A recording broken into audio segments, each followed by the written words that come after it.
थांबा, फक्त 3 मिनिटं द्या. तुम्ही जर नीट UG 2026च्या अपडेट्स पाहिले असेल तर गुजरात, कर्नाटका आणि पॉंडिचेरी ह्यांचे अपडेट एकाच दिवशी आले आहेत.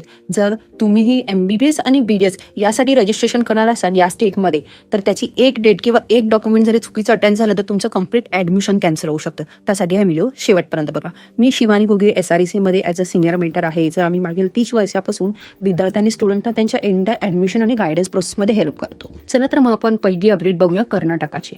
कर्नाटकाची पहिली अपडेट अशी आहे की ती इनरोलमेंट लिंक. त्यामुळे तुम्हाला काय करायचे, तुम्ही जे ऑलरेडी स्टुडंट ज्यांनी सगळ्यांनी कर्नाटकासाठी रजिस्ट्रेशन केलं असेल त्यांचे नीटचे डिटेल्स त्यांना तिथे अपडेट्स करायचे. म्हणजे काय करायचे, तुम्हाला जो नीटच्या तुमच्या स्कोअर कार्डवर जो रोल नंबर आहे तो तुम्हाला ऍड करायचे. बराचसा पेरेंट्स आणि स्टुडंटचा सध्या असा प्रॉब्लेम झालाय की त्यांच्या ऍडमिट कार्डवर आणि त्यांच्या स्कोअर कार्डवर रोल नंबर थोडेसे डिफरन्शिएट आहे. त्यामुळे तुमच्या स्कोअर कार्डवर जो रोल नंबर आहे तो इथे टाकायचा आहे आणि मग ते टाकल्यानंतर तुम्हाला तुमचे सगळे डिटेल्स इथे ऑटोमॅटिकली फिल होऊन येतील. सो तुम्हाला ते अपडेट करून पुन्हा एकदा तुम्हाला तुमचं जे ऍप्लिकेशन फॉर्म आहे तो डाउनलोड करायचा आहे. ते पण तुमच्या फ्युचर रेफरन्ससाठी. सो जर इन केस तुम्हाला जर कर्नाटकामध्ये कुठे सीट अलॉटमेंट झाले तर त्यावेळेस ते ऍप्लिकेशन फॉर्म तुमच्याकडे असणं फार महत्वाचं आहे. सो त्यासाठी हा कर्नाटकाचे इनरोलमेंट लिंकची डेट आहे 31 जुलै टू 3 ऑगस्ट पर्यंत आहे. त्यामुळे शेवटच्या डेटची वाट बघू नका किंवा मग मे बी तुमचं लिंक त्यांची थोडा लिंकचे त्यांचे प्रॉब्लेम्स असतात त्यामुळे लास्ट डेटचे वेट करू नका, लवकरच ते अपडेट करून घ्या. दुसरी जी अपडेट आहे ती गुजरातची. सो अशा प्रकारे गुजरातचं रजिस्ट्रेशन चालू झालं आहे. ते 31 जुलै ते 12 ऑगस्ट पर्यंत आहे. सो त्यामध्ये तुम्हाला तिथे रजिस्ट्रेशन पोर्टलमध्ये तुम्हाला पिन परचेस करायची आहे आणि पिन परचेस केल्यानंतर तुम्हाला ते कंप्लीट रजिस्ट्रेशन फॉर्म कंप्लीट करायचं आहे. आणि मग डॉक्युमेंट ऑनलाईन फिजिकल व्हेरिफिकेशन जे आहे, जे गुजरातच्या सगळ्या स्टुडंटना फिजिकल व्हेरिफिकेशन करावं लागतं. सो त्याचं डेट आहे 3 ऑगस्ट ते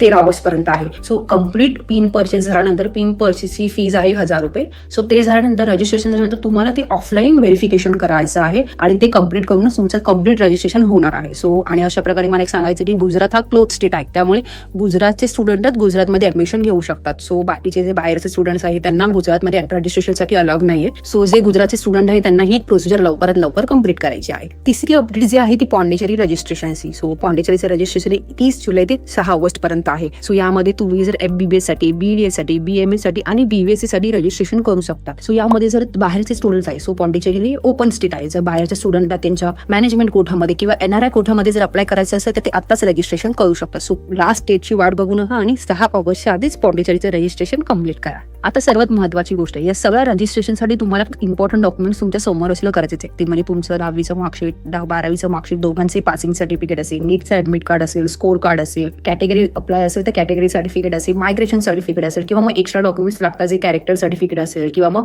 प्रत्येक स्टेटनुसार त्यांचं एक मेडिकल सर्टिफिकेटचं एक फॉर्मॅट असतो. तोही तुम्हाला त्यावेळेस बेटरली इन जनरल तुम्ही तुमच्या नॉर्मल डॉक्टर्स करून तो प्रॉपर मेडिकल फॉर्मॅटचा सर्टिफिकेट असेल ते बनवून घ्यायचं आणि ते अपलोड करायचं. तर मित्रांनो, कर्नाटकाचं इनरोलमेंट चालू झालं आहे, गुजरातचं स्केड्यूल आलेलं आहे आणि पॉंडिचेरीचं रजिस्ट्रेशनचं ऍप्लिकेशन चालू झालं आहे. तर ह्या तिन्ही रजिस्ट्रेशन चालू झालेले आहे तर त्यांची डेडलाईन मिस करू नका आणि लवकरात लवकर रजिस्ट्रेशन करा. जर तुम्हाला ही MBBS काउन्सिलिंग असेल, स्टेट काउन्सिलिंग असेल किंवा मग डॉक्युमेंट व्हेरिफिकेशन असेल, डोमिसाईलचे क्रायटेरिया जाणून घ्यायचे असेल, या सगळ्या विषयाची तुम्हाला इन डिटेल माहिती हवी असेल तर हा व्हिडिओ लवकरात लवकर तुमच्या मित्रांपर्यंत पोहोचवा. त्याला नक्कीच लाईक करा, शेअर करा, सबस्क्राईब करा आणि तुमचे जे मित्र आहेत त्यांना लवकरात लवकर डेडलाईन संपायच्या आधी हा व्हिडिओ शेअर करा. थँक्यू.